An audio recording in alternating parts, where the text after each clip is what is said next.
Good morning, YouTubers and DIYers.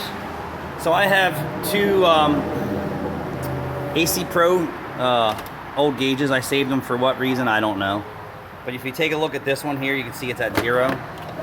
If you take a look at this one here, we used it and then we discharged it, and you can see that it's saying it has like 8 PSI in it.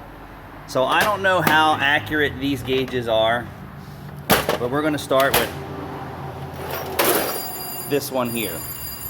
So you're gonna buy an AC charge can and you're gonna try and charge your system, which is the first action if your air conditioning is not working or the performance is low. A lot of people don't understand this. When you hear a free AC system check at Meineke or Pep Boys or the dealership, you wanna make sure, what does that include? And I'm gonna tell you this, it's just a visual inspection. Doesn't include any gauges, equipment, or refrigerant.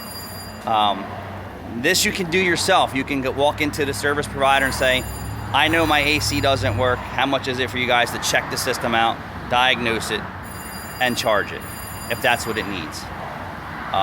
You know, I don't understand why they use these advertising tactics, but whatever.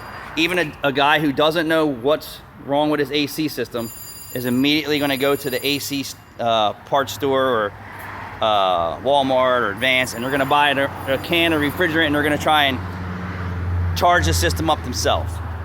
So here's the basics. If your gauge reads 0, all right, when you put your gauge and your stuff on, chances are that it's empty unless the gauge that you have on your equipment is broken, and it's possible. This isn't the highest quality stuff. So if you put your can on and you don't, you know, put Freon in it, what you're looking for is where this gauge reading is on this thing here. Where is it? So if it's 0, you can say it's empty. Now you're gonna put the can of refrigerant in the system, and you're gonna see what happens. It should start to pressurize, all right? Then you wanna turn the AC system on, because if the system's that low, the compressor's not gonna come on.